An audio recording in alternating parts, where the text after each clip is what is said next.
So I want to go ahead and ask a provocative question about Suicide Squad Kill the Justice League, especially to those of you who are looking forward to the game. Trust me, you're probably going to hate me for this at first, but you're eventually going to appreciate what it is that I'm actually dropping.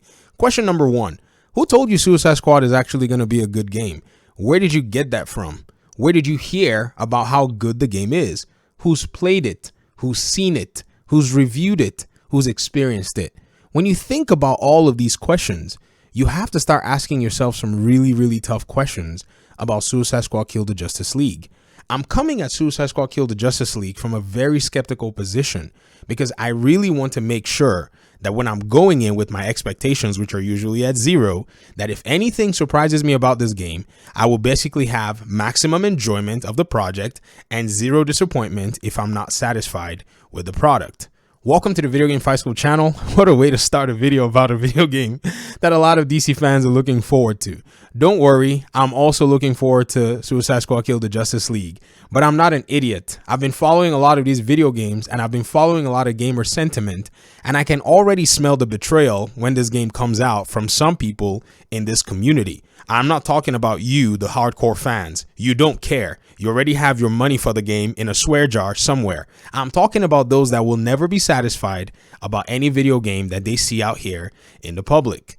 But first of all, their claims or their worries or concerns at the time that they eventually express it when the game comes out, I'm doing a futuristic view on this video, is probably something that we have to take into consideration because as it stands, there are many different things that we must look at.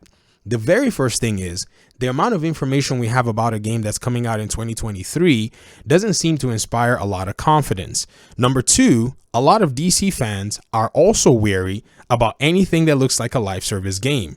And if we had to actually take tabs on what games look like live service games, I'm sure we can put Suicide Squad Kill the Justice League in that list. Unless, of course, it takes a U-turn in its development and its deployment, and it decides not to be, or somebody makes the decision not to make it a live service game.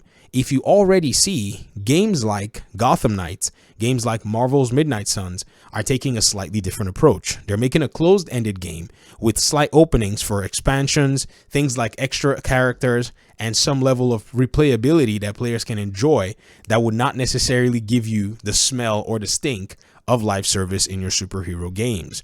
But nonetheless, we have to consider a few things. A lot of the information, if not all the information that we have from someone who actually has worked on making this game, is actually from Stefan Hill. But guess what's going on? In a few months, Stefan Hill is no longer going to be in that studio. So for those who have actually told me and cited the things that Stefan Hill said, I wonder whom you're going to cite when he actually leaves the studio, because guess what?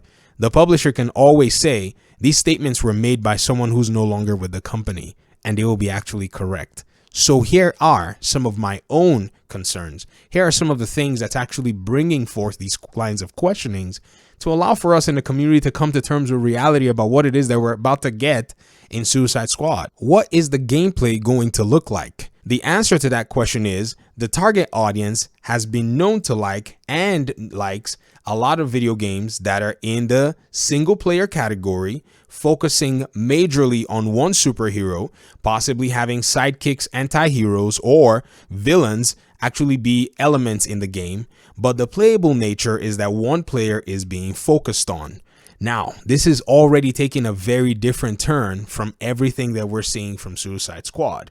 So already I can predict a disconnect with some members of the community. Like I said, not all of you, some of you are hardcore fans. You already have your $70 for Suicide Squad in a square jar. But for those of you that are looking and saying, well, I don't really know what's going on, I think you're probably going to find yourself maybe falling into this category, or perhaps you're going to take a different turn in terms of how you're looking at the project as a whole. Because already you've played the Arkham games, a game set in the Arkham universe, or the last 3-4 games set in the Arkham universe, all focused on a single player approach with one main character that was the center of the story with other elements added. Suicide Squad is taking the approach to a different level. It is set in the Arkham universe, yes, set in a different city nonetheless, but now centering the approach on 4 major anti-heroes of a different nature, and so you're already seeing that difference show up. This might throw a loop into a lot of people's expectations, but I'm only making this video just for us to be able to set our expectations in a more realistic sense. Now, what is the target audience also used to, and what does the target audience also really like about the games in the Arkhamverse? Well, the answer to that is very simple. The combat nature and combat structure of the games in the Arkhamverse are melee combat, in a sense, where the characters that are actually used in the melee combat sequence use their weapons in an exclusively melee style, except for one character, and that is Red Hood, who has also been known to use guns, of which the guns are a part of the character's central nature, and there's nothing wrong with that. But then when we look at Suicide Squad, it appears that these anti-heroes have been selected specifically based on the premise or the possibility that they could put a projectile weapon in their hands, or they already have a projectile weapon that they mostly use or sometimes do use. And I'm not saying that none of these characters use projectile weapons, don't get me wrong. I'm just saying it seems kind of convenient that the Suicide Squad members that have been selected are heavy projectile based characters, or can be categorized, depending on what you're looking at in terms of canon, in terms of story, in terms of representation, as characters that can have huge projectile pieces to them. But if you think about King Shark, though, he's the one that I'm not really well versed with, but this is the first time I'm seeing him with a big old LMG in his hand or something. But hey, I guess we're probably going to go ahead and wait and see how this is all going to play out. But I wanted to go ahead and just make this video because I see a lot of fans getting their hopes up. And I understand how when the differences eventually show up and are somewhat jarring, it might throw a lot of people for a loop. But my suspicions are still in a place where I continue to cite them. Suicide Squad may receive a major overhaul. And one of the reasons I'm actually predicting that a lot of fans may not like this game is based on what I got to see from the reaction of a lot of fans to a game like Gotham Knights. In fact, that was quite shocking to an extent.